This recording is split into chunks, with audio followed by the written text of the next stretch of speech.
ॐ भूर्भुवः स्वः तत्सवितुर्वरेण्यं भर्गो देवस्य धीमहि धियो यो नः प्रचोदयात् ॐ शान्ति शान्ति शान्तिः. Namaste my dear friends, this is video number 8 on Viveka Chudamani of Adi Sankaracharya. This video starts with verse number 86. On the other hand, he who has won a victory over his own delusory misconceptions, moha, and is not tempted by the outer world, discovers in himself a steadiness of contemplation with which he can certainly learn to withdraw himself from the whirlpools of matter and come to experience the pure self. This is the condition of utter liberation from the entanglements and fascinations of one's matter vestige. Verse number 86. Moham jahi mahamrityum Dedar sutadishu yam jitva muniyo yanti tad vishnu prampadam. Conquer this great infatuation for your body, wife, children, etc. By conquering these sages, reach the supreme state of Lord Vishnu. Explaining the great tragic death of the seeker, Sankara pinpoints what exactly this death is. Infatuation with the body, no doubt, makes the seeker constantly search for more and more sense objects in the world outside so that he may discover a greater fulfillment and happiness in life. The body here may be considered as indicating all the layers of man's gross as well as subtle personality. Wife Dara is to be understood as not only the wedded partner in life. In philosophy, the word often indicates all those on whom you depend for your happiness, and sons Sutta stand for all those who depend on you.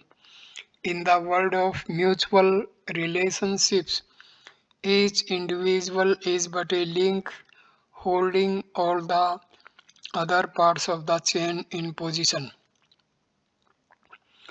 As an individual, I exist in society looking up to people who make me happy and look after those who are looking up to me for their comforts. In the language of the spiritual masters, wife and children is an idiom that includes all these relationships. In the midst of all these webs of relationship, an individual exists maintaining different types of intimate attachments which have a knack of expanding their thraldom. Suffocated by these, he gets exhausted. This is the death of all spiritual aspirations of the seeker. Man of reflection, Munyaha, conquer this meaningless infatuation, victoriously rise above the hungers of the flesh and come to experience the bliss of the supreme state. Here the word Vishnu, the long strident, stands for the all-pervading. A spiritual seeker has a healthy attitude towards things and he keeps a balanced relationship with everything around him in life. He loves all and he fulfills his duties towards them. But he never allows the world of relationships around to bind him and loot him of his freedom to grow. He keeps ample elbow room to wage war against his own lower nature. Such an individual, intelligently organizing his connections with the world, will certainly run fleet footed towards the goal to enter the state of freedom and experience supreme Vishnuhood. Gross body condemned. Verse number 87. तवम मास रुधिर स्नायु मेदो मज्जा सिथत संकुलम पूर्णम मूत्र पुरुषाभ्याम सथुलम निंदे idam vapuhu. This gross body is most offensive as it is composed of skin, flesh, blood, vessels, fat, marrow, and bones, and also it is ever filled with urine and fecal matter. In order to create the necessary cells of detachment from and in order to wean the mind from all its infatuation with the body, Sankara brings the seeker's scientific attention to focus completely on the composition of his own physical body. Infatuation can arise only through hasty, immature observations, but when the nature of the thing becomes fully evident through close scientific study, this infatuation must lift and right understanding down. For this purpose, the human physical body is fully dissected in its biological composition in this verse. The body is made up of unholy things which by themselves cannot endanger any fascination in a thoughtful man. Sometimes it happens that the container may be ugly, yet the contents can enrich it. Even this is not the case for our physical body. A filthy container containing nothing but gallons of filth, it is this filthy packet that man hugs to himself, wanting to experience peace and happiness through it. When we realize the folly of loving a thing which is so abominable, our endless attachment and attraction for it will cease.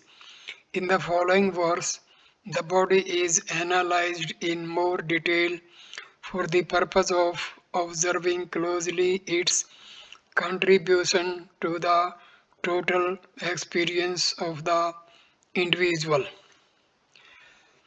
Stanza 88. पंचीकृतेभ्यो भूतेभ्यः सतुलेभ्यः पूर्वकर्मणा समुत्पन्नमिदं सथूलं भोगायतनमात्मनम् अवस्था जागरस्तस्य सथूलाधा अनुभवो यतः. Made up of the gross elements formed by the combination of the subtle elements and ordered by past actions, this gross body is the seat of experience for the self. The state in which it perceives gross objects is its waking condition. Anything gross must necessarily rise from a previous condition of subtle existence. The five gross elements that can be perceived by the sense organs must have risen from their previous condition of subtlety in which they were not perceivable.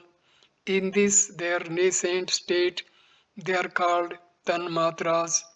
The theory that explains how these five subtle elements from their nascent condition have grossified is called Panchikarna, as has already been explained. The five elements that have undergone this process are the very material with which all gross bodies are made. They are fashioned out according to the result of the actions done in the past by the indweller of a given body. The gross body so formed is the hutment of experiences, the temple of joy and sorrow. The indweller of the body experiences his joys and sorrows only through his physical body. The state in which the ego, making use of its physical body, comes in contact with the world of objects and acts out its joys and sorrows is the waking condition of the jiva. Stanza number 89. बाह्य इंद्रियೈ सथल पदार्थ सेवाम सर्कद्वय चंदन यादि विचित्र रूपाम करोति जीवः स्वयं एतद् आत्मना तस्मात् परसिस्ति वो पुरुषस्य जागरे. The individualized ego, identifying itself with this body, enjoys gross objects such as garlands, sandal paste, women, etc., of an endless variety by means of the sense organs. Therefore, this body has the greatest play in the waking state. The self, identifying with the gross body, expresses itself as the perceiver and thereafter recognizes the world of objects as being other than itself. Expressing through the physical body and its sense organs, the jiva gathers its quota of pleasures by indulging in sense objects. The endless varieties of objects that cater to man's sense gratifications are comprehended by the idiom garland, sandal paste, woman, sarak, chandana, stri, and even these are enjoyed by the individual according to his whim and fancy in 1,000 variegated combinations and arrangements. Thus, to the jiva, the gross physical body is the vehicle by which it comes in contact with and indulges in the world of objects. When a person is not conscious of the physical body, he cannot perceive the world of objects around him.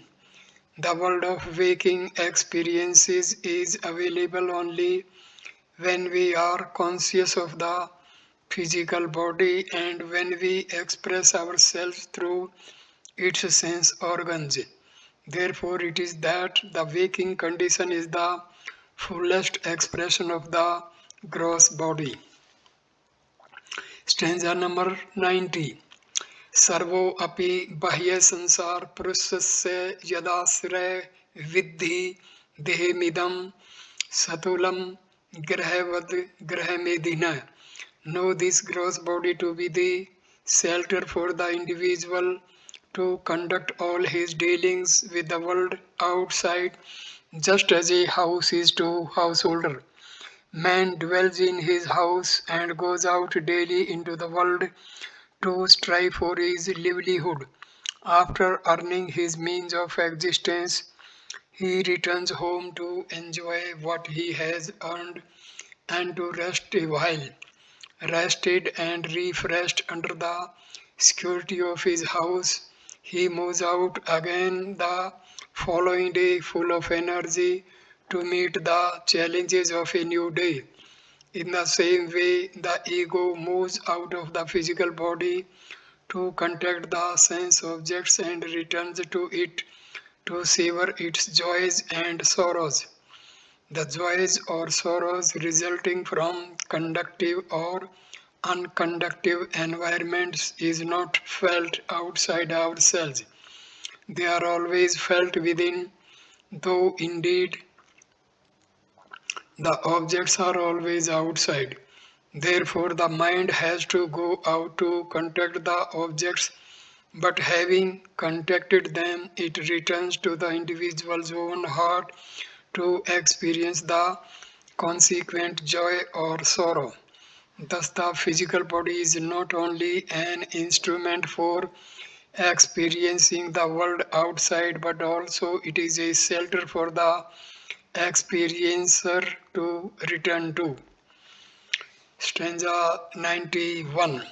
Sathulasya sambho jara marnani dharma Sathulladayo bahu vidya sisuta avastha varn asram dhaniyama bahuda maya sayu puja pujao man bahu man mukha visesah.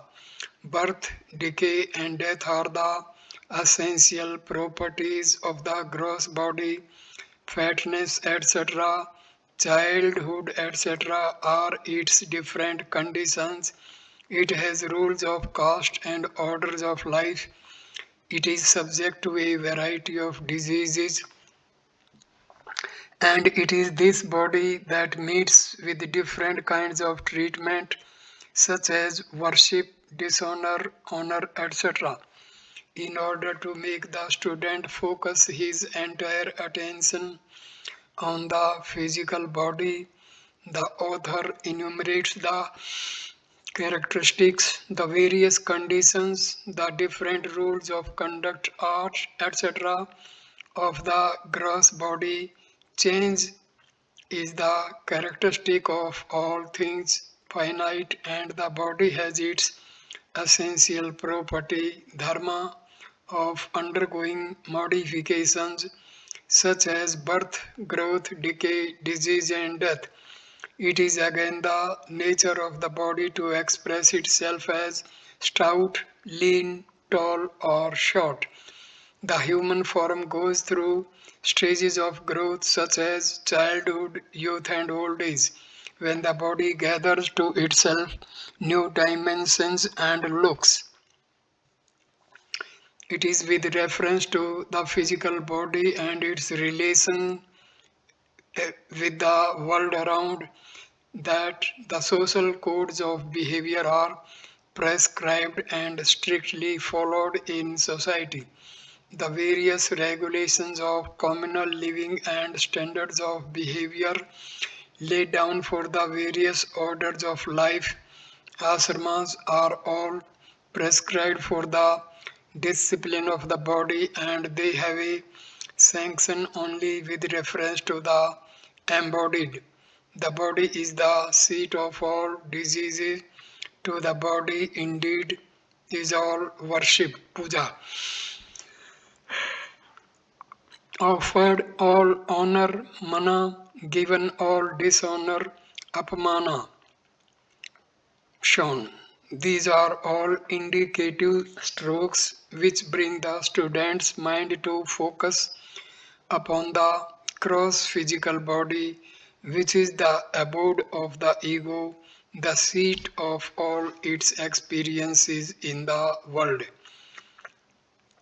Organs of perception and action. Stanza number 92. Buddhi indriyani sarvanam tavagashi grahanam grahanam cha jivha visya avbodhanat vak pani pada gud mein pu pasth karmendriyani parvanen karmasu. The ears, skin, eyes, nose, and tongue are organs of knowledge, for they help us to gain knowledge of objects. Stimuli, vishyas. The organ of speech, hands, legs, the anus, and the genital organ are the organs of action, since they have a tendency for work. Here the teacher undertakes to enumerate the different faculties of our personality that together constitute the subtle body. These faculties in their aggregate express through the gross body and establish individual contact with the world of objects around from where he gains his own experiences of the world.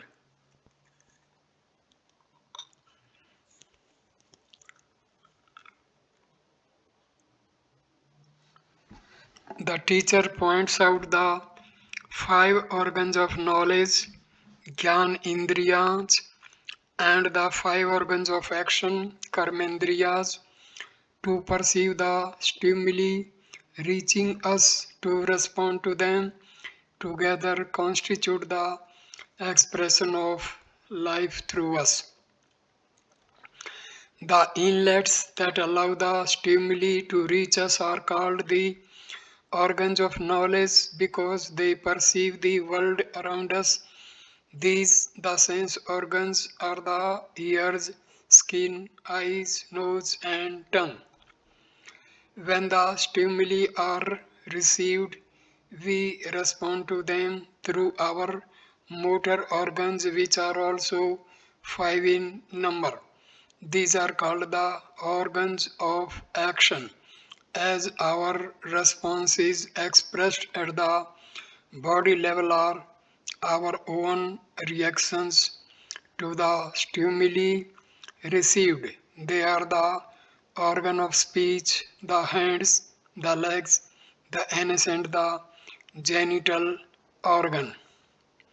Since these are the points at which the individual explodes into action while expressing his responses, they are called the organs of function or action. Stanza number 93 and 94. निगत्ते अंतःकरणं मनोद्धि रहम कीर्तिश्च चित्तमिति सवृत्तिभिः मनस्तो संकल्प विकल्प अनादिभिः. Stanza बुद्धि पदार्थ अध्यय वशाय धर्मतः. Stanza 94. अत्र अभिमान दह मित्त अहंकृति स्वार्थ अनुसंधान गुणेन चित्तम. The inner organs are called according to their functions as mind, intellect, ego, and chitta.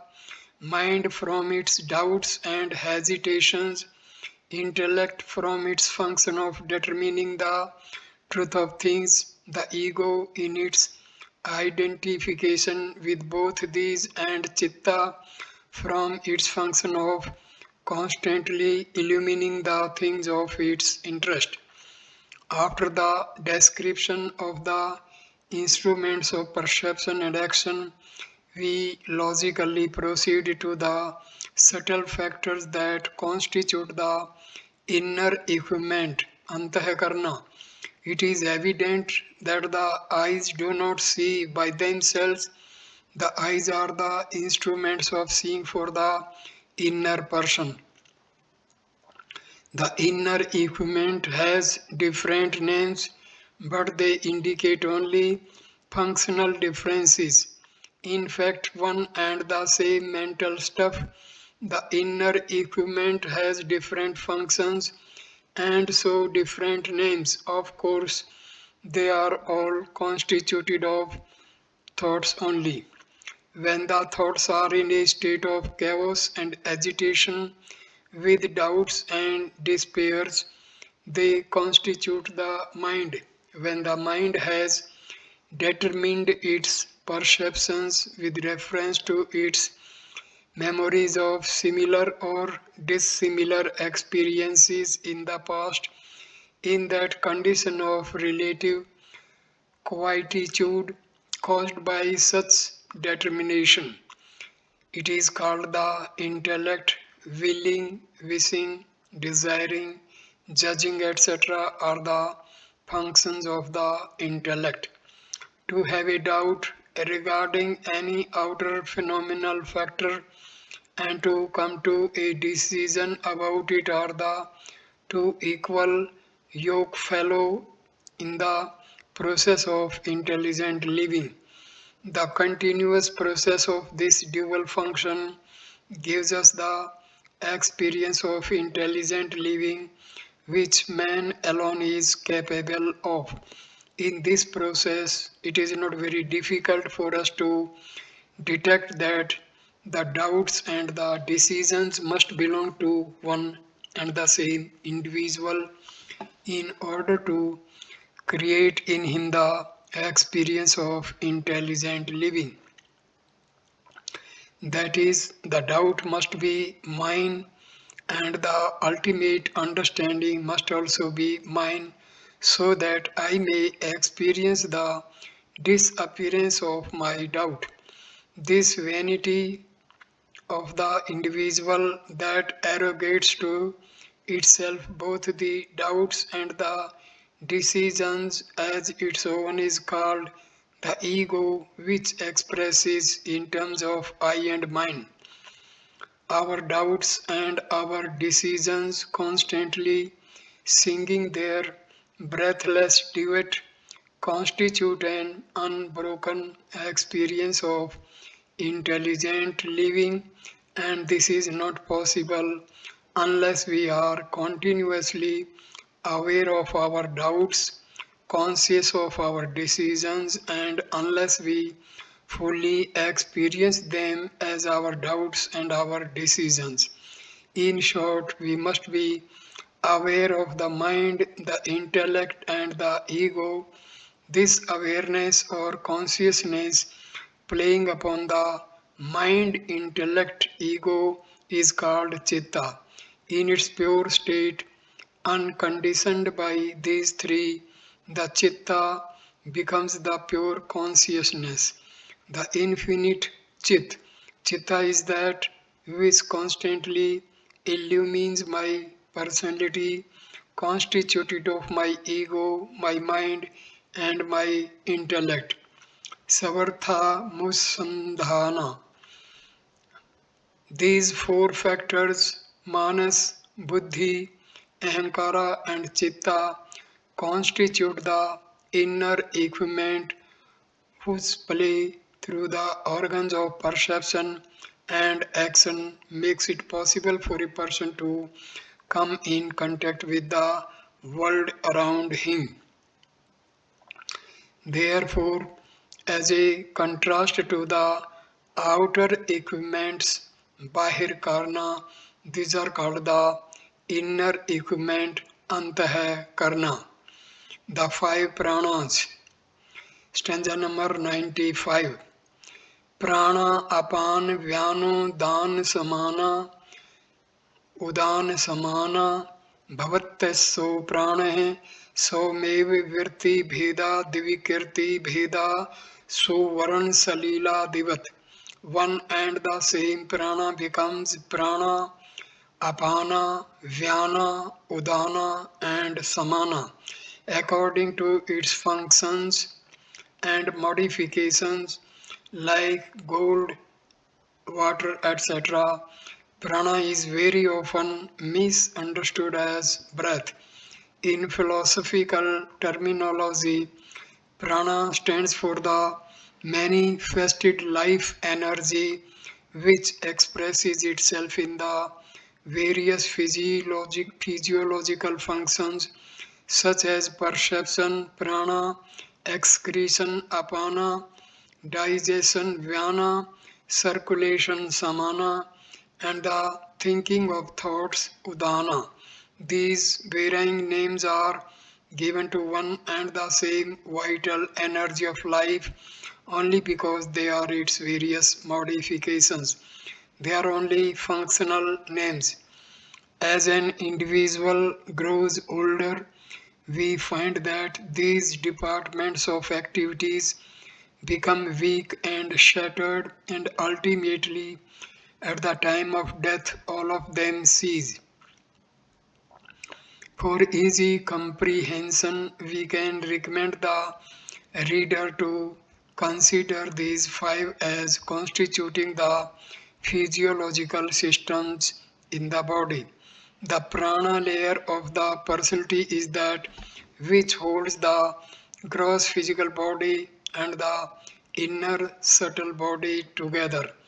The sense organs must be in contact with the inner equipment, and it is the prana that maintains this vital connection. Since the prana holds the gross and the subtle together, some com- commentators consider it to belong to the gross body, while others to the subtle body. Both are right since one aspect of prana has intimate connection with the gross while the other aspect of it has an equally intimate relationship with the subtle, such as the same gold is called bangle, chain, earring, etc., depending upon its function, and the same water as ice, steam, foam, bubble, etc. So too the same life is called by different names according to its manifestation in the world. Subtle body effects. Stanza number 96. Vagadi panch, sarvanadi panch, pranadi pancha, brahm mukhani panch, buddha adi vidyadi ch, काम कर्मणि puryas ashtkam suksam sariram ahu. The five organs of action, such as speech, etc., the organs of perception, such as ears, etc. Third, the five pranas, the five elements, starting with space, along with fifth, the discriminative intellect, etc. And also sixth, ignorance, seventh, desire, eighth, action. These eight cities together constitute the subtle body. Sankara here sums up all the factors that constitute the subtle body. The organs of perception, the organs of action, and the five pranas have already been discussed. The five elements in their mutual combination becomes the material cause for the world of objects, and in their subtle form the very same elements form the subtle body. The discriminative intellect is the term used to include all the factors constituting the inner equipment.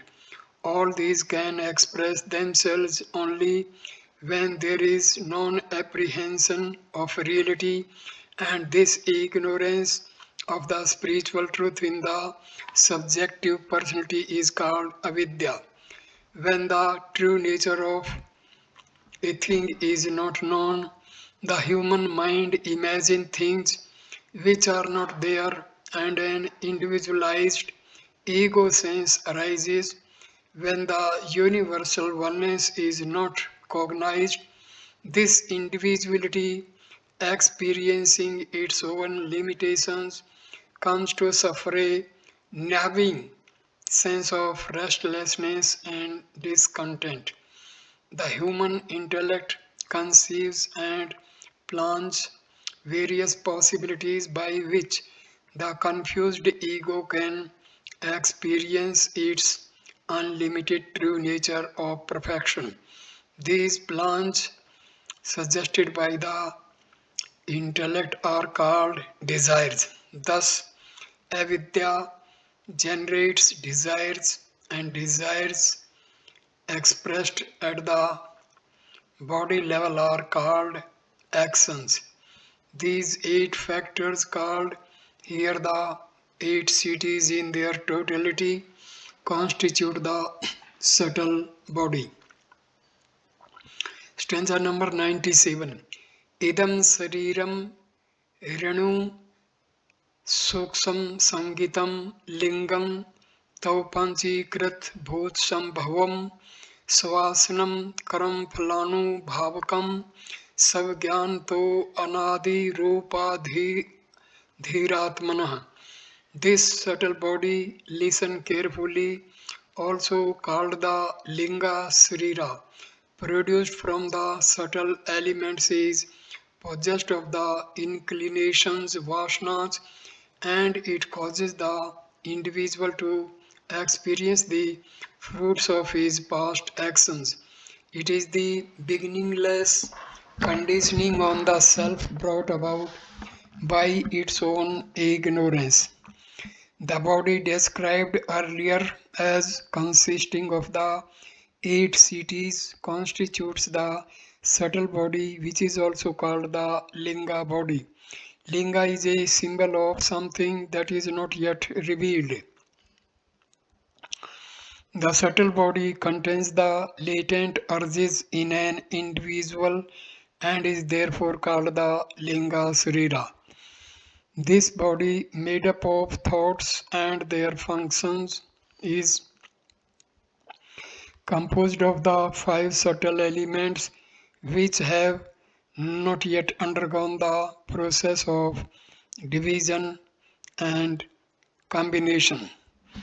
The subtle body, along with its vasanas, become the conditioning on the self to create the sense of an imperfect, individualized ego.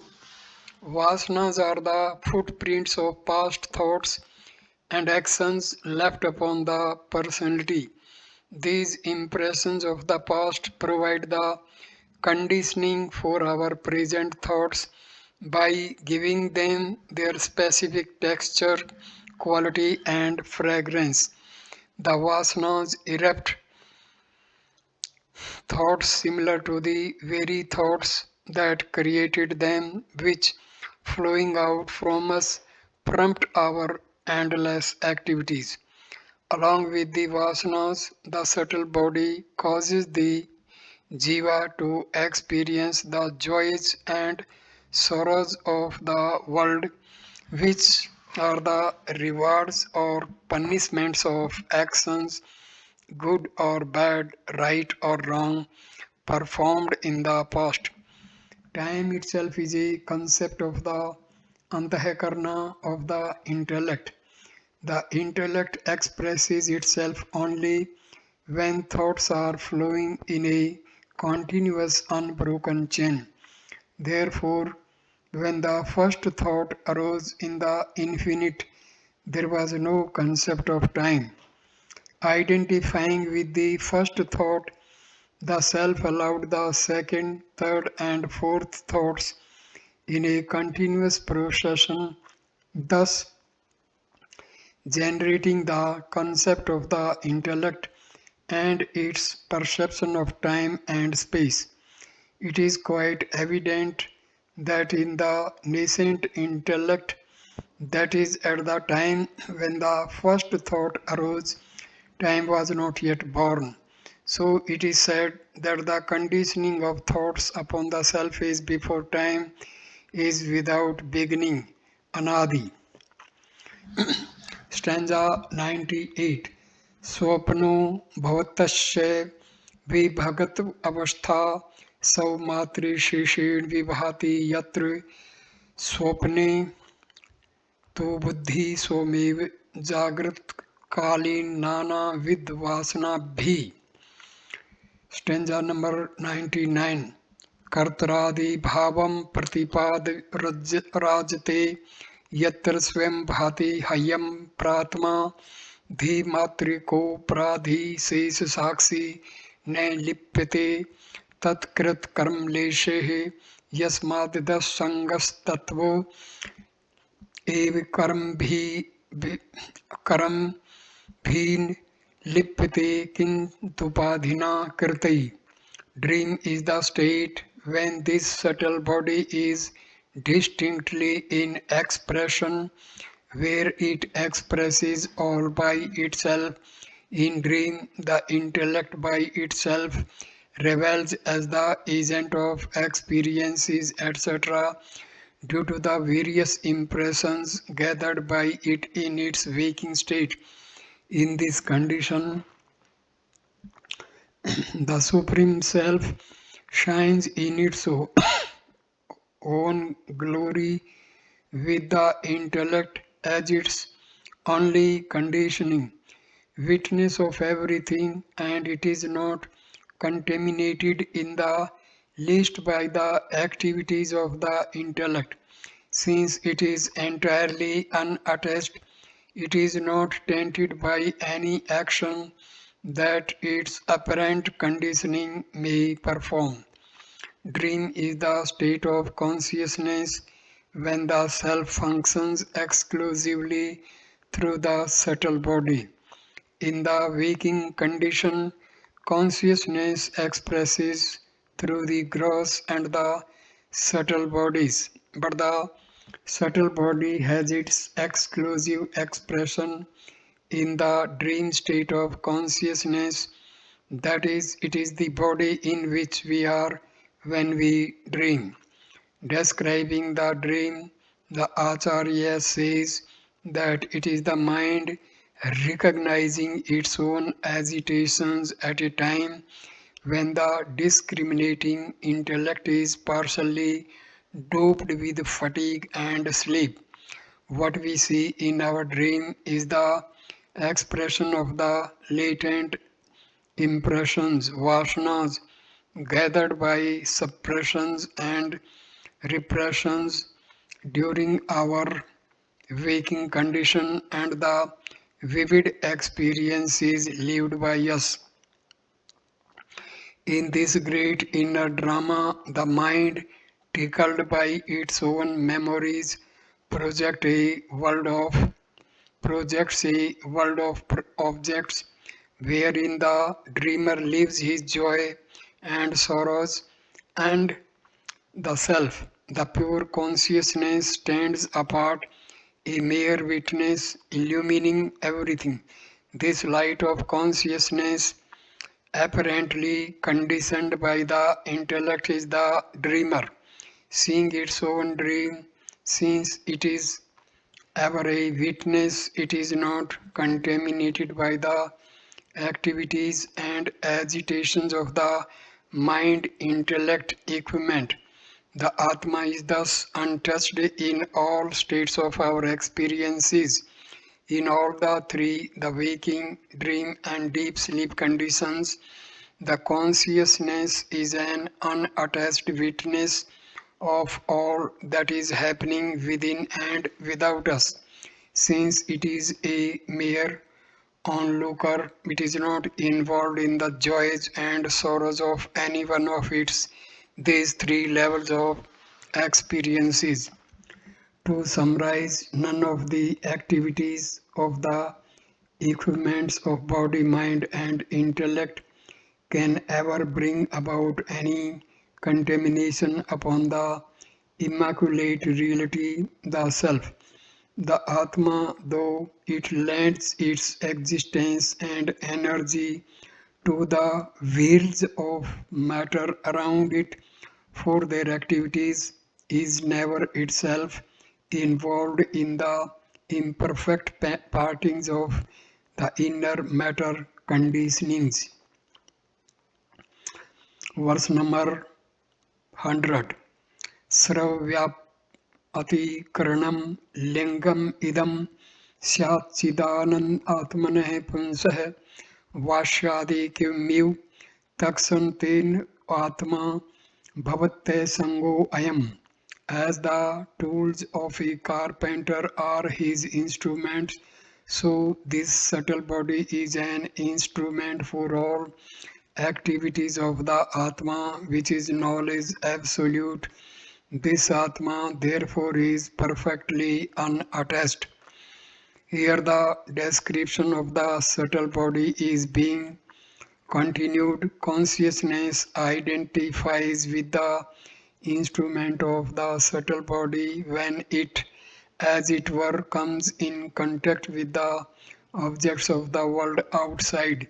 The ego gathers to itself all its daily experiences of joy and sorrow. The mind intellect equipment has no capacity all by itself to contact the world outside, since it It is inert in itself. Only when presided over by the life principle, the consciousness, does it function in the manifested world. The mind and intellect, which constitute the subtle body, can be compared with the instruments of a carpenter, the chisel, pliers, hammer, etc. These instruments have no capacity to do any work unless the carpenter uses them. But the carpenter himself is not an instrument. Similarly, the consciousness is something other than its instruments, the mind and the intellect. Again, the wear and tear caused by their use affect the instruments only and not the carpenter. Similarly, all the activities of perceiving, feeling, and thinking belong to the subtle body and not to the Atma, the self. The self has neither enjoyments nor activities. Stanza number 101. Andhatva, mandatva, patutva, dharma, sogunai, avgunai, vasadi, chaksusah, badhirya, mukhatva, mukhastva, thev, shrutadi, dharmane tu vittur atmanah. Blindness, weakness, or keenness of the eye are conditions merely due to its defect or fitness. So too deafness, dumbness, etc. belong to the ear, etc. These attributes can never belong to the Atma, the all-knowing principle, the consciousness. The gross imperfections of the organs belong to the respective parts of the gross body. The Atma, the Self, is not involved in the imperfections because it is immaculate and absolute in itself. If an instrument is defective, one cannot use it efficiently, but the defect belongs to the instrument and not to the man. If the eye is defective, he cannot see clearly. If it is keen, he can see even minute things. Similarly, if the ear is deaf, one cannot hear anything. If a man be dumb, he cannot talk. These are conditions of the respective organs of the gross body in which the Atma, the Self, who is the knower of all these imperfections, dwells.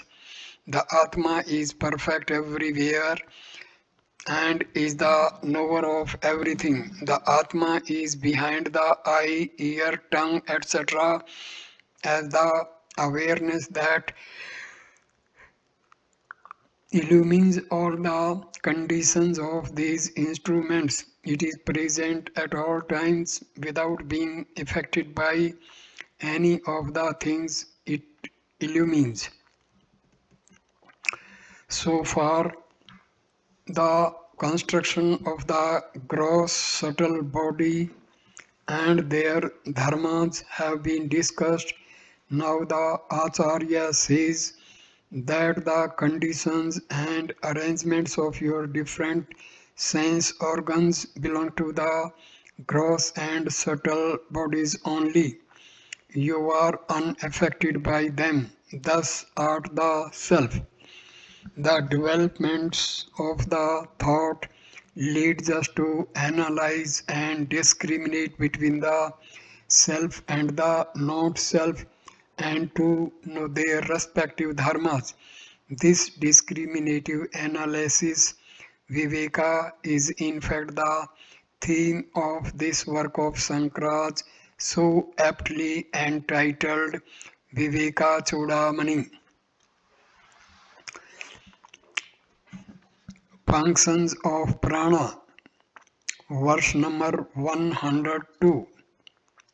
उच्छ्वासनि श्वास विजर्भक्षणु पर्षणे आनंद दुत कर्मणादिकः क्रिया Pranadi karmani vadanti tajya pranasya dharmav avasana pipasi.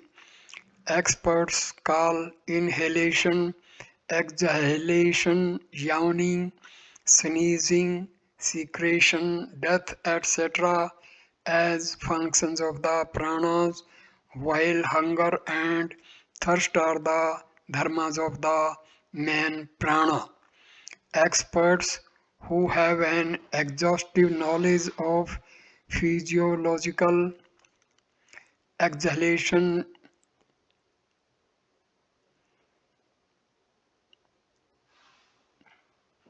Experts who have an exhaustive knowledge of physiological activities in the anatomical structure say that inhalation, exhalation, yawning, sneezing, secretion, and death are functional properties of the pranas, meaning they are merely physiological functions.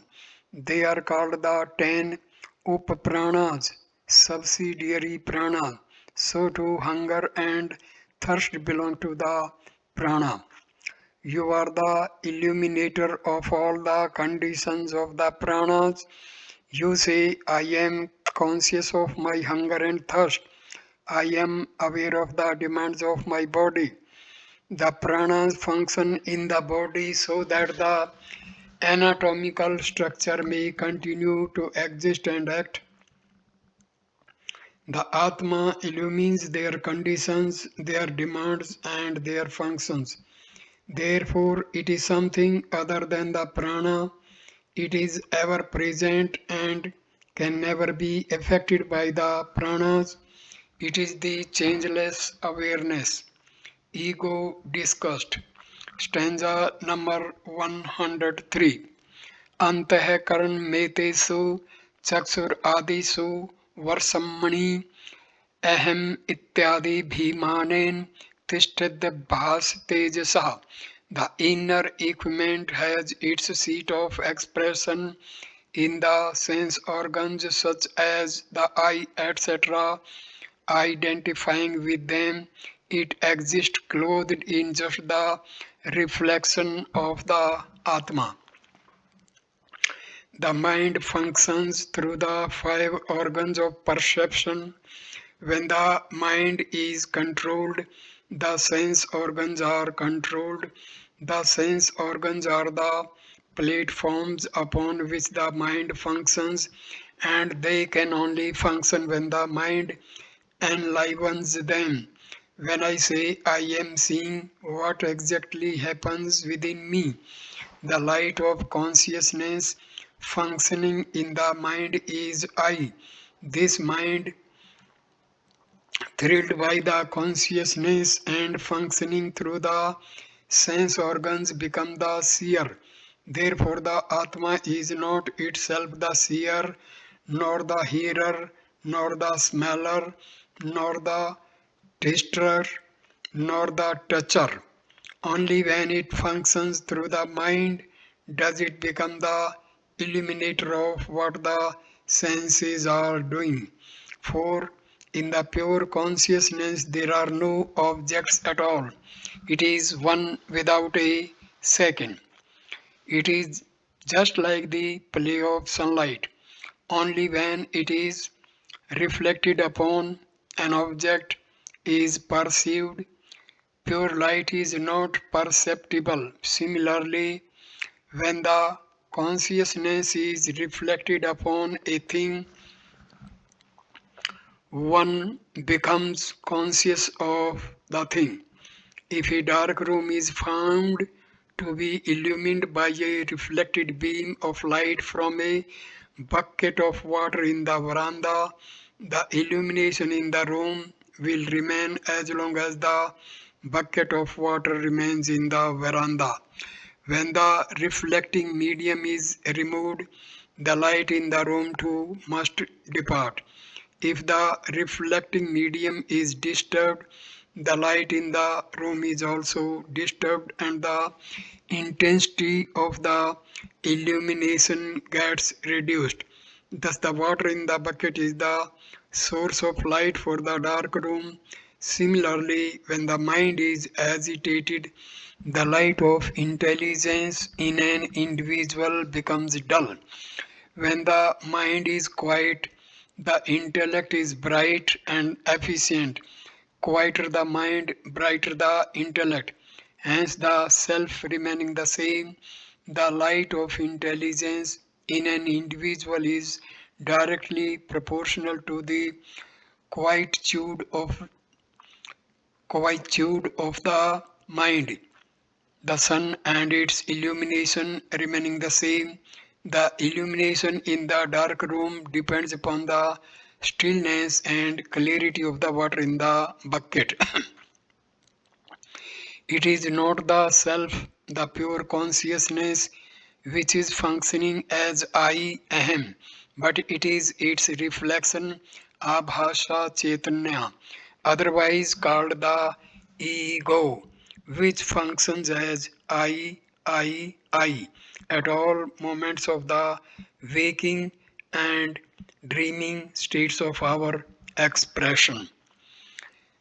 वर्ष number 104 अहंकार स विज्ञेय कर्ता भोक्ता अभिमान्यम सत्वादि गुण योगेन चाव अस्था यस्मस्नुते. Know that it is the ego which, identifying with the body, becomes the doer or the experiencer, and in union with the gunas such as sattva, this ego assumes the three different states of waking, dreaming, and deep sleep. In each of one of us, the vanity of feeling that I am the doer, I am the enjoyer, that I am the seer, the hearer, and the smeller, that I am the feeler and the thinker, is called the individuality, the ego, jiva, the perceiver, feeler, thinker entity. He who arrogates actions to himself by saying, I am the doer, karta, and I am the enjoyer, bhokta, he is the experiencer of joy and sorrows, the little ego. This sense of individuality, when it identifies with the three gunas, sattva, rajas, and tamas, which are the three modes of the mind, comes to express itself in the three states of consciousness, waking, dream, and deep sleep. Thus, roughly, we may say the ego conditioned by sattva is the waker, conditioned by rajas is the dreamer, and conditioned by tamas is the deep sleeper. The same ego, according to the condition of the mind, experiences itself as the waker, the dreamer, and the deep sleeper. And in all these states, naturally it claims to be the doer and the experiencer. Stanza number 105. वेश्या आन मनो अनुकूल्ये सुखी दुखी विपर्ये सुखम दुखम च तद्रम सदा आनंदस्य नात्मनः. When the sense objects are conductive, the situation is happy. When they are non-conductive, it is miserable. Happiness and misery are therefore the dharmas of the ego and do not belong to the Atma, which is ever blissful. Each individual is attracted to those patterns in the world around which are conducive to his own existing vasanas. As long as your wife and children are in harmony with you, you are happy. But if they misbehave, you become miserable. Happiness is often born of self-gratification. A drunkard feels happy in the dirty toddy shop. Others may feel miserable there because of the difference in their attitude or vasanas. When in the outer world things happen against one's intentions and purposes, one becomes unhappy. Therefore, as long as one has vasanas, one has to experience joys and sorrows in the world. Since the world is ever changing and things and their arrangements will never remain the same. If the vasanas are ended, one is in harmony with whatever conditions are available outside. So it is wrong to say that happiness is in the outer world. It is not. Happiness is within and solely depends upon the mental condition of the experiencer.